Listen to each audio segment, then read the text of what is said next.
Welcome to today's daily message. Our guest today is Colleen Lucas. And Colleen, please tell us a little bit about yourself. Like he said, my name is Colleen Lucas, and I am the mother of four children who have all grown and are, as of this summer, going to be moved out of the house. We moved to the O'Fallon area. My husband was in the military. He's now retired. And I work at O'Fallon Township High School.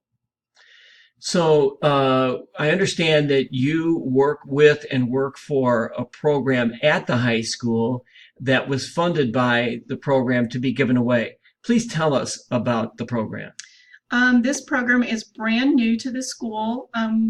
We don't know for the few for our viewers here. We have approximately 25% of our student population actually are part of our free and reduced program, which means that they can get their lunches and their breakfasts free or at a reduced price during the school day.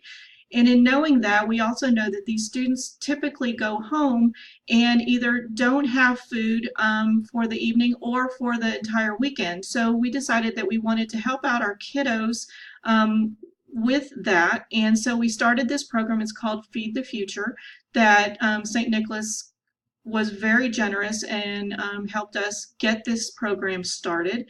This program is 100% community driven. It is using no school funds, so we are just taking donations, financial donations, and we are also taking donations of actual non-perishable foods. So if anybody wanted to help us out with that as well, we have a list of foods that we are collecting that can help out this program, so we can send home our children on the weekends with a bag of food. We also, during the school day at lunchtime, have bins set up because we were noticing that a lot of our fresh fruit was getting thrown away because the kids don't want that. So we provide the children with bags of these non-perishable foods, which include muffins and Pop-Tarts and pretzels and peanut butter and crackers and applesauce and cans of tuna or cans of chicken, just anything that would be helpful for them to get through the weekend and to fill their stomachs, because we've learned that our students do better during the school day when they are fed and they are able to function better that way. Mhm. So how do you protect the anonymity of the students? The students, I would assume, are not called out by name to receive, a bag of food.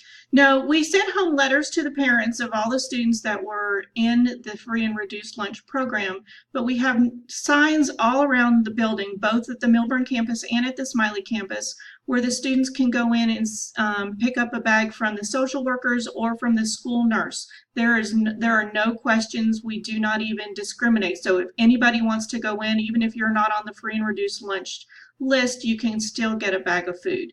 So it is open to everyone, and the students are not called out. They are not sent a note to say, come pick up your food.